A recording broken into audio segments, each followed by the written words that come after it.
बहुत ही बड़े शिप को देखते हैं जिसमें 1000 से ज्यादा लोग सफर कर रहे होते हैं और शिप पर मौजूद सभी लोग काफी ज्यादा खुश होते हैं क्योंकि आज 31 दिसंबर की रात होती है, यानी कि कल से नया साल शुरू हो जाएगा और नए साल की खुशी में पूरे शिप में पार्टी चल रही होती है। हर तरफ म्यूजिक बज रहा होता है, कुछ लोग डांस कर रहे हैं, लेकिन किसी को भी पता नहीं था कि यह खुशी कुछ ही देर की मेहमान है, क्योंकि कुछ देर बाद इनके साथ कुछ ऐसा होने वाला था जिसके बारे में सोचने से भी डर लगता है। और तभी कंट्रोल रूम में कैप्टन को शिप की तरफ कोई चीज बढ़ते हुए दिखाई देती है। यह देखकर कैप्टन घबरा जाता है और जब वह दूरबीन से समंदर की तरफ देखता है तो उसे सामने से एक बहुत ही बड़ी लहर शिप की तरफ बढ़ते हुए दिखाई देती है, जिसे देखकर कैप्टन की आंखें खुली की खुली रह जाती हैं और वह जल्दी से शिप को मोड़ने की कोशिश करने लगता है। लेकिन इतनी जल्दी शिप कहां मोड़ी जा सकती थी। दूसरी तरफ वो लहर तेजी से इनकी तरफ बढ़ रही होती है। यह देखकर कैप्टन समझ जाता है कि जल्दी ही यह लहर हमारी शिप से टकरा जाएगी। इसलिए कैप्टन शिप का इमरजेंसी बटन दबाकर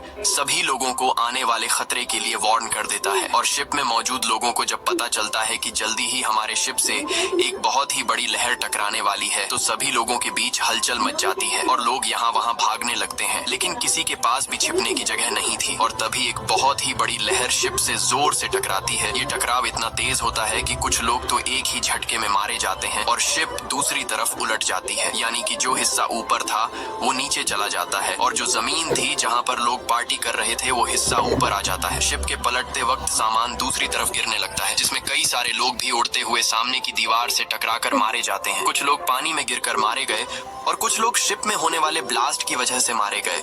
साथ ही शिप के कंट्रोल रूम में पानी भरने की वजह से वहां पर जितने भी ऑफिसर थे वो सभी मारे जाते हैं। अब सभी लोग काफी परेशान होते हैं क्योंकि इनमें से कई लोगों ने अपनों को खो दिया था। कुछ देर बाद हॉल में शिप का एक ऑफिसर आता है और सभी को बताता है कि हमारे पास एक अच्छी खबर है और एक बुरी खबर है। बुरी खबर ये है कि हमारे शिप से एक बहुत बड़ी सुनामी की लहर टकराई है, जिस वजह से ये शिप पलट गया है। इसीलिए अब यहाँ से कोई भी नहीं निकल सकता क्योंकि शिप से बाहर निकलने का रास्ता नीचे पानी में डूबा हुआ है। और अच्छी खबर ये है कि हमारे ऑफिसर्स ने लहर के टकराने से कुछ मिनट्स पहले रेस्क्यू टीम को खबर कर दी है। इसीलिए अब किसी को भी परेशान होने की जरूरत नहीं, क्योंकि रेस्क्यू टीम जल्द हेलीकॉप्टर लेकर यहाँ पर पहुंच जाएगी और हमें बचा लेगी। इस दौरान हम शिप के अंदर एक आदमी को देखते हैं जिसका नाम डेलन है।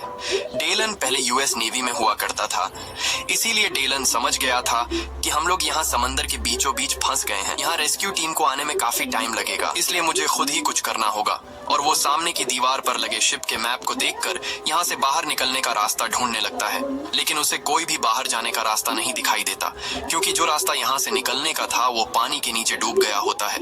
अब यहाँ डेलन हिम्मत नहीं हारता और वो यहाँ से निकलने के लिए एक मरे हुए आदमी के पास जाकर उसकी जेब से जरूरत की कुछ चीजें निकाल लेता है। तभी उसके पास एक छोटा लड़का आता है और वो लड़का पूछता है कि आप क्या कर रहे हो, जिस पर डेलन बताता है कि मैं यहाँ से बाहर निकलने की तैयारी कर रहा हूँ। ये सुनकर बच्चा कहता है कि आप यहाँ से नहीं निकल सकते क्योंकि कुछ देर पहले शिप के ऑफिसर ने बताया कि शिप पलटने की वजह से यहाँ से निकलने का कोई भी रास्ता नहीं है। तब डेलन कहता है कि यहाँ से निकलने का एक रास्ता है जिसके लिए मुझे ऊपर जाना पड़ेगा। तभी उस लड़के की मॉम वहां पर आती है और वो लड़का अपनी मॉम को बता देता है कि डेलन को यहाँ से निकलने का एक रास्ता पता है। तब इस बच्चे की माँ डेलन से पूछती है कि क्या सच में तुम्हें यहाँ से बाहर निकलने का रास्ता पता है, जिस पर डेलन हाँ में जवाब देता है। तभी वहां पर एक बिजनेसमैन और एक बूढ़ा आदमी आते हैं और इन दोनों को भी पता चल जाता है कि डेलन यहाँ से बाहर निकलने का रास्ता जानता है। तब वो बूढ़ा आदमी डेलन से कहता है कि मैं एक आर्किटेक्ट हूँ, मुझे पता है कि इस जहाज को किस तरह से डिजाइन किया गया है और मेरे हिसाब से इस जहाज को ऐसे नहीं बनाया गया कि यह उल्टा होकर पानी के ऊपर तैर सके और अब यह जहाज धीरे धीरे नीचे पानी में डूब रहा है। अगर हम लोग जल्द ही यहाँ से नहीं निकले तो हम सभी मारे जाएंगे। अब यहाँ इनके साथ जो बिजनेसमैन होता है वो डेलन से कहता है कि मैं भी तुम्हारे साथ जाना चाहता हूँ। तब डेलन ना में जवाब देता है और कहता है कि मैं अकेले काम करता हूँ, जिस पर वह बिजनेसमैन कहता है कि हमें मिलकर एक साथ यहाँ से बाहर निकलने का रास्ता ढूंढना चाहिए। अगर हम अकेले यहाँ से निकलने की कोशिश करेंगे तो हम सभी मारे जाएंगे।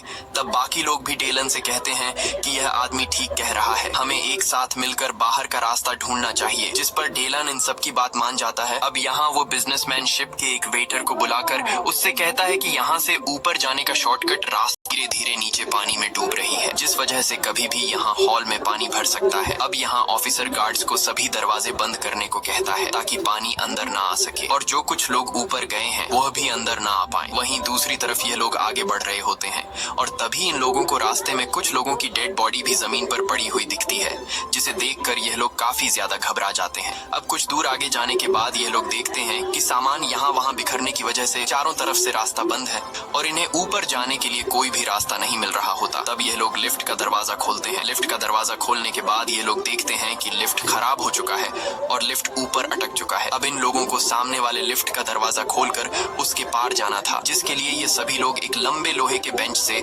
सामने वाले लिफ्ट तक रास्ता बनाते हैं ताकि ये लोग सामने वाले फ्लोर के दरवाजे को खोलकर यहाँ से निकल सके। अब यहाँ सबसे पहले डेलन आगे जाता है और वहाँ पहुंच भी लोगों को ऊपर वाले लिफ्ट में चढ़ा देता है, लेकिन अब सिर्फ वो बूढ़ा आदमी और जहाज का वेटर बचा हुआ था। तब यहाँ वेटर उस बूढ़े आदमी से कहता है कि तुम पहले जाओ, मैं आखिर में आऊंगा। लेकिन वेटर को पता नहीं था कि उसका यह फैसला उसकी जिंदगी की सबसे बड़ी गलती साबित होने वाली है। तभी हम देखते हैं कि ऊपर लटका हुआ लिफ्ट हिलने लगा है। अब वह बूढ़ा आदमी जब वेटर के कंधे पर खड़ा होकर ऊपर वाले लिफ्ट पर चढ़ने लगता है, तभी वेटर के पांव के नीचे की बेंच फिसलकर नीचे गिर जाती है, जिस वजह से यह दोनों लटक जाते हैं और वो वेटर उस बूढ़े आदमी का पांव जोर से पकड़कर चीखने लगता है। अब यहाँ ऊपर की लिफ्ट भी धीरे धीरे इन दोनों की तरफ आने लगी थी। ये देखकर ये दोनों काफी ज्यादा घबरा जाते हैं और डेलन इन दोनों को जल्दी से ऊपर चढ़ाने की कोशिश करता है, लेकिन वजन ज्यादा होने की वजह से डेलन इन दोनों को ऊपर चढ़ा नहीं पाता। इसलिए डेलन उस बूढ़े आदमी से कहता है कि मैं तुम दोनों को एक साथ ऊपर नहीं खींच सकता, इसलिए तुम्हें कैसे भी करके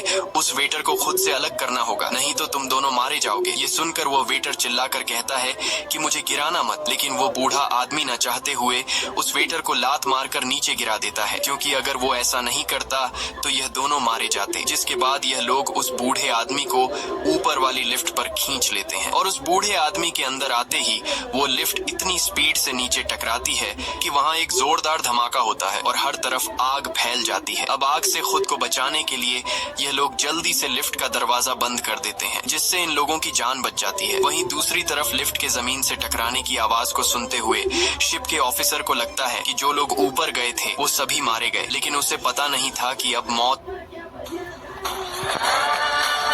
कुछ दूर आगे जाने के बाद ये लोग एक डांस क्लब में पहुंचते हैं, जहां बिजनेसमैन को अपनी बेटी मिलती है जो यहां डांस क्लब में फंस गई थी, और साथ ही 3 लोग और भी इन्हें मिलते हैं। अब इनकी पूरे 9 लोगों की टीम बन चुकी थी और ये लोग प्लान बनाते हैं कि हम लोगों को जल्द ही शिप के पंखों वाली जगह तक पहुंचना होगा, क्योंकि ये शिप धीरे धीरे डूब रही है और शिप में पानी भरता जा रहा है। अब यह लोग आगे बढ़ते हुए जब सामने का दरवाजा खोलते हैं तो इनकी आंखें खुली की खुली रह जाती हैं, क्योंकि आगे का रास्ता पूरी तरह से बंद था और नीचे ग्राउंड फ्लोर में ढेर सारा पानी जमा हो चुका था। अब दूसरी साइड पर जाने के लिए सिर्फ एक रास्ता था और वो था लिफ्ट का टूटा हुआ रेलिंग, जिस पर ये लोग एक एक करके दूसरी साइड पर जाने लगते हैं और टीम के 5 साथी दूसरी साइड पर पहुंच जाते हैं। अब यहाँ वो बिजनेसमैन उस छोटे लड़के से कहता है कि बेटा तुम आ जाओ, अब तुम्हारी बारी है। लेकिन तभी एक शराबी आकर कहता है कि पहले मैं जाऊंगा, क्या पता तुम लोग मुझे यहाँ अकेला छोड़कर चले जाओ। अब ये लोग उस शराबी को कुछ नहीं कहते और वो शराबी लोहे की रेलिंग पर आगे बढ़ने लगता है, लेकिन जैसे ही वो बीच रास्ते में पहुंचता है तभी उसके हाथ से शराब की बोतल नीचे गिर जाती है, जिस वजह से वो रेलिंग के बीचों बीच खड़ा हो जाता है और तभी ऊपर से शिप का इंजन उसके ऊपर आ गिरता है, जिस वजह से वो रेलिंग का रास्ता टूट जाता है और शराबी इंजन के नीचे आकर कुचला जाता है। इंजन जिस जगह से गिरा था वहां से ढेर सारा ऑयल नीचे पानी में गिरने लगता है और तभी पानी में कुछ चिंगारियां लगने की वजह से नीचे आग का फव्वारा उठ जाता है और ये लोग पीछे भागकर आग से खुद को बचा लेते हैं। लेकिन अब यह लोग बहुत ज्यादा परेशान हो जाते हैं, क्योंकि इंजन गिरने की वजह से रेलिंग का रास्ता टूट गया था और नीचे पानी में आग लग चुकी थी, इसलिए इन्हें अब दूसरी साइड पर जाने का कोई भी रास्ता नहीं मिल रहा था। और अगर जल्द यह लोग दूसरी साइड पर नहीं गए तो शिप में पानी भरने की वजह से यह लोग यहीं पर मारे जाएंगे। अब यहाँ किसी को भी समझ नहीं आ रहा होता कि हमें क्या करना चाहिए, और तभी डेलन के दिमाग में एक आइडिया आता है। वो एक लंबे पाइप को लोहे के रॉड के साथ बांधकर खुद नीचे पानी में कूद जाता है और पानी में कूदने के बाद आग उसे छू तक नहीं पाती, क्योंकि उसे पहले से पता था कि आग पानी के ऊपर है, इसलिए वो आसानी से पानी के नीचे तैरते हुए दूसरी साइड पर पहुंच जाता है और वहाँ वो पाइप को दूसरे लोहे के रोड के साथ बांध लेता है और इस तरह से डेलन बाकी बचे लोगों के लिए दूसरी साइड पर आने का रास्ता बना लेता है। जिसके बाद वो बिजनेसमैन अपने कंधे पर उस बच्चे को बैठा कर पाइप से लटकते हुए दूसरी साइड पर आ जाता है और अब ये लोग फिर से आगे की तरफ बढ़ने लगते हैं। वहीं दूसरी तरफ हम हॉल में मौजूद लोगों को देखते हैं, जहां अब शिप में ज्यादा पानी भरने की वजह से जो पानी शीशे के खिड़कियों ने रोक रखा था, उन शीशों में अब पानी का लोड ज्यादा आने की वजह से शीशों में दरारें आने लगती हैं। ये देखकर हॉल में मौजूद सभी लोग काफी घबरा जाते हैं और अब जाकर ऑफिसर को अपनी गलती का एहसास हुआ, मगर अब बहुत देर हो चुकी थी और तभी खिड़की के सारे शीशे टूटकर उसमें से पानी अंदर हॉल में आने लगता है और सभी लोग पानी में डूबकर मारे जाते हैं। हॉल में मौजूद लोगों की चीखें ऊपर व 8 लोग भी सुन लेते हैं और समझ जाते हैं कि हॉल में मौजूद सभी लोग मारे गए हैं और मन ही मन सोच रहे थे। পার্টের জন্য সাবস্ক্রাইব আর লাইক করতে ভুলবেন না। তারপর পার্ট 2 দেব। বাই।